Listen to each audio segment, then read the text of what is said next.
Penguin Random House Audio presents The Sack of Detroit, General Motors and the End of American Enterprise by Kenneth Whyte.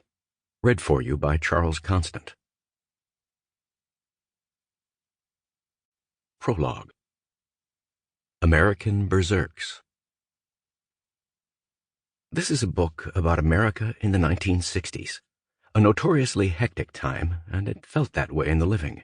The pace of events, the pace of change, seemed to have sped up to a point where, as Norman Cousins famously said, the metabolism of history has gone berserk.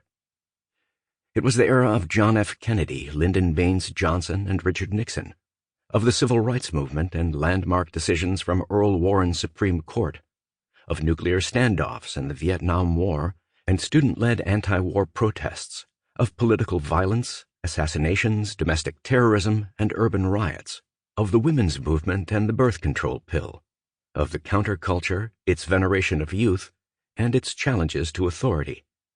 It was the era of the moonshot.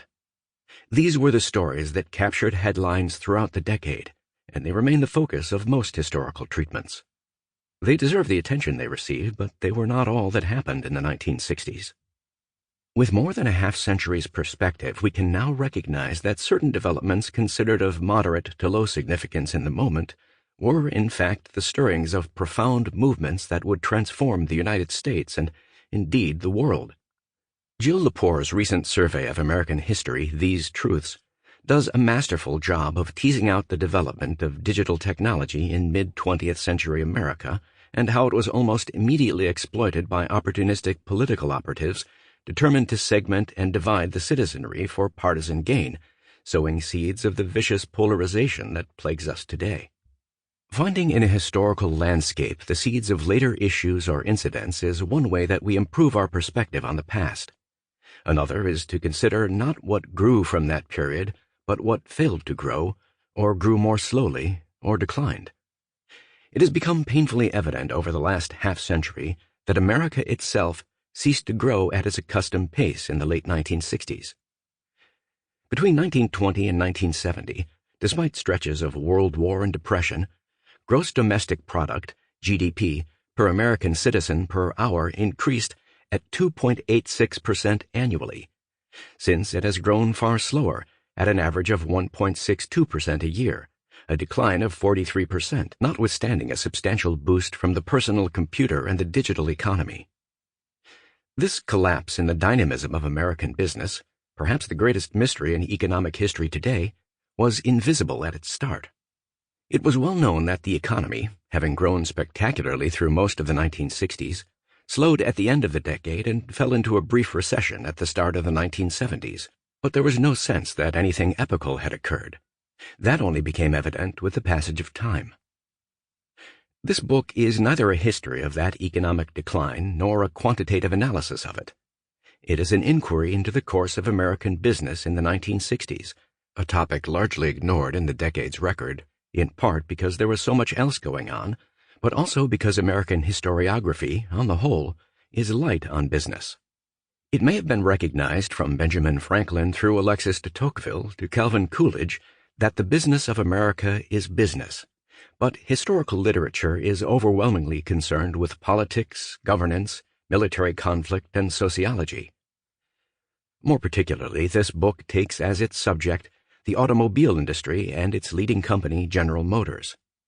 As Robert Gordon demonstrates in The Rise and Fall of American Growth, the internal combustion engine shares with electricity the title of most economically important invention of all time.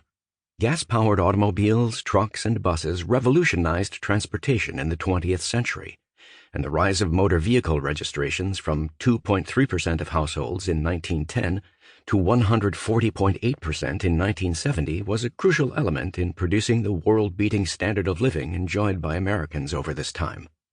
At its peak, in the 1960s, the automobile accounted for 1 in 6 of the nation's jobs and 1 in 5 retail dollars.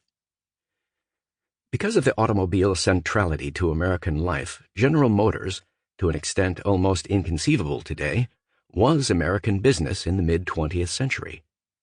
In the 1950s and 1960s, General Motors produced almost half of the vehicles sold in the United States.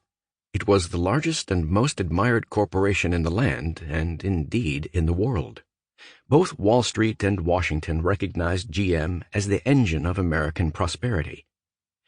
In 1953, former company president Charles E. Wilson, nominated as Secretary of Defense by President Dwight Eisenhower, told his confirmation hearing before the Senate Armed Services Committee, "For years I thought what was good for our country was good for General Motors and vice versa.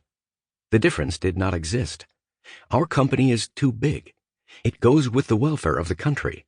Our contribution to the nation is quite considerable." While much has been written about the implications of those words, it goes unnoticed that none of the senators challenged them as a statement of fact.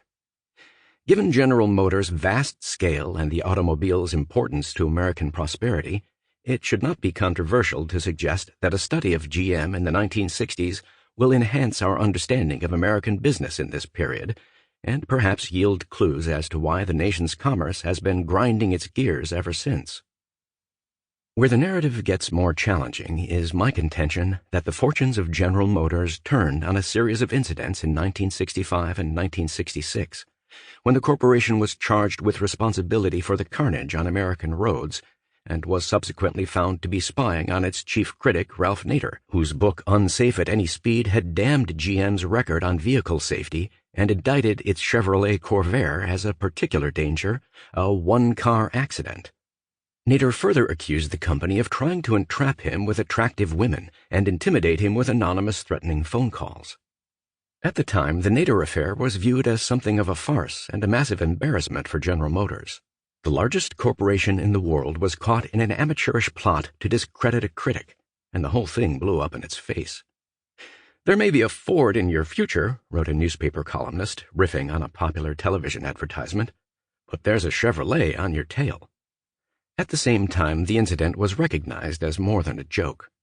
It was widely believed that GM's determination to find dirt on Nader supported or proved his claim that the company and other Detroit automakers were foisting unsafe vehicles on the public. Before the year was out, Washington had passed bills that put car manufacturers under direct federal regulation for the first time in history. That legislation has since been credited with forcing heedless auto executives to address the built-in dangers of their product, saving tens of thousands of lives a year, ushering in a new era of consumer protection in the nation's legislatures, and permanently tempering America's trust in its corporate sector. This book began as an effort to explain how the world's most successful company could get something so spectacularly wrong. A few years as head of public policy for a multi-billion-dollar communications company had awakened me to the innumerable ways in which large, thriving businesses can grow blind to their best interests, to say nothing of the public interest, and I thought it would be instructive to trace GM's trail of arrogance, indifference, and error. That approach did not survive the evidence. It was true that GM and other automakers were arrogant and that they made some boneheaded decisions contributing to their own misfortunes. It was true that the Nader affair was a crucial moment in the history of General Motors, the automobile industry, and maybe even American commerce. But it was not what it seemed. Rather, the Nader affair was a visible manifestation of a shift in American attitudes toward business that occurred among a significant portion of the citizenry and its political and intellectual leadership in the 1960s. During the 1950s, the Eisenhower years, the country had been preoccupied with economic growth and its handmaiden, consumer spending. This produced a backlash among certain critics who began voicing grave concerns about the consequences of unbridled growth and materialism in American life. Some of the dissenters were sincere, and their issues urgent. There was no disputing, for instance, that a shocking number of people were dying on U.S. roads every year, and that automobiles, those totems of American affluence and corporate achievement, were somehow involved. But others, including activists, trial lawyers, and high-ranking politicians, were less sincere. They were opportunistic, and by the 1960s they were seeing in such causes as vehicle safety a chance to assail the wealth, power, and esteem of corporate America, and to seize some of that for the state, the people, or themselves. General Motors and the city of Detroit were sacked in 1966 by a well-educated, well-placed, suit-and-tie-wearing band of crusaders, united by a determination to knock automakers and the whole. Sample complete. Ready to continue?